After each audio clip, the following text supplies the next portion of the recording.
Music produces a kind of pleasure which human nature cannot do without.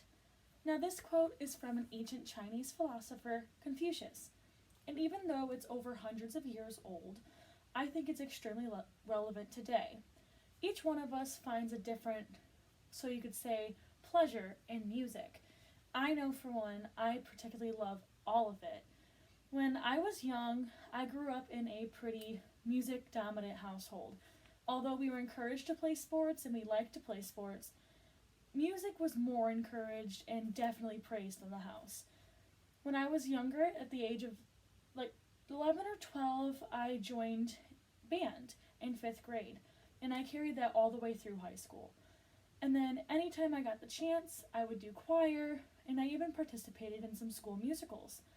And I learned that I cannot go through life without music. And so that is why I'm a music education major. Now, I'm not saying that you guys should be music education majors too. I know that sometimes that's a little excessive. You probably like one rap song and then that's it. So, but what I am saying is that music can transform someone's life. I've seen so many different people in high school just having a little bit of music in their life and how much it's impacted them. So in the next few minutes, I'm going to show the benefits of music education. I'm going to show that, yes, there has been budget cuts, and music is the first to go, but if we provide funds for them and fundraise for them, we are still able to make a huge impact on the lives of these students and individuals. So music education has been diminishing year after year.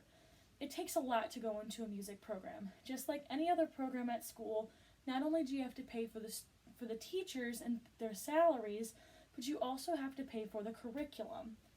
This can be anything from instruments, uniforms, the music themselves. Overall, it's a pretty big bill. According to a Journal of Research in Music Education, one particular school was looking into whether or not they should cut music education.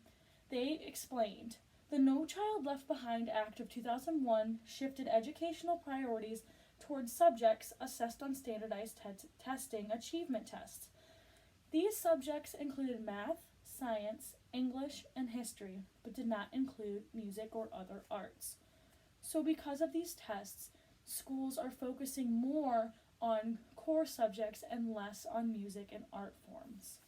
Furthermore, national statistics on music education support these findings and shows that schools nationwide have decreased the total minutes given to music education during the school day and also have seen declining enrollment in music in classes.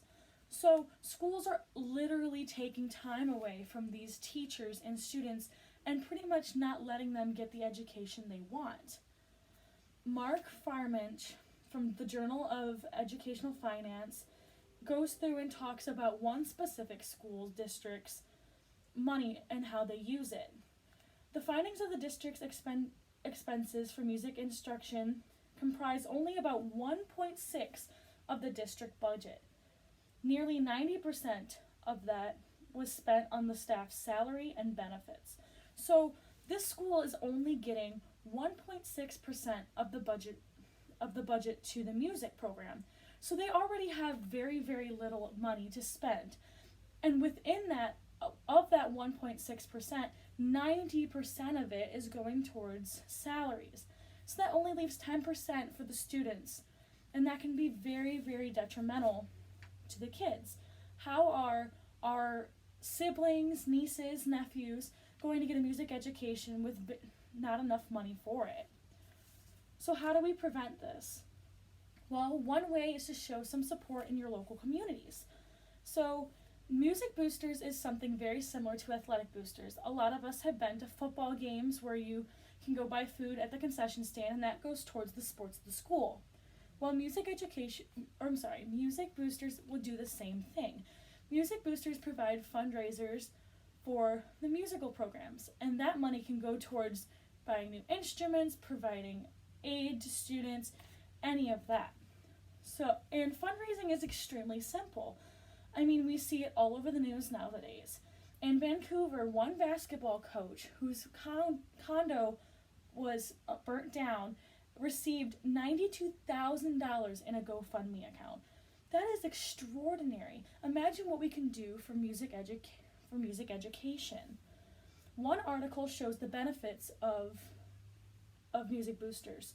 Majority of music teachers in urban schools endorsed the statement that fundraising was necessary to offer adequate music instruction rather than the fundraising provided an enrichment to the music program.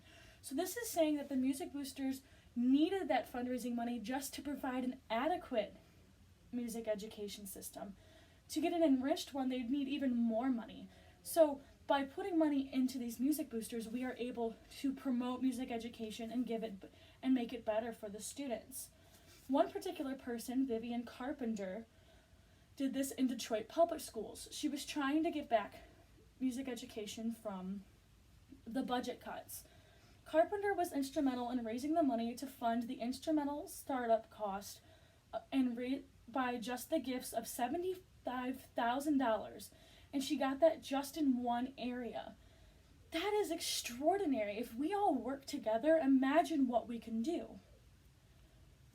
So you're probably wondering, how does this impact you? You're already out of high school.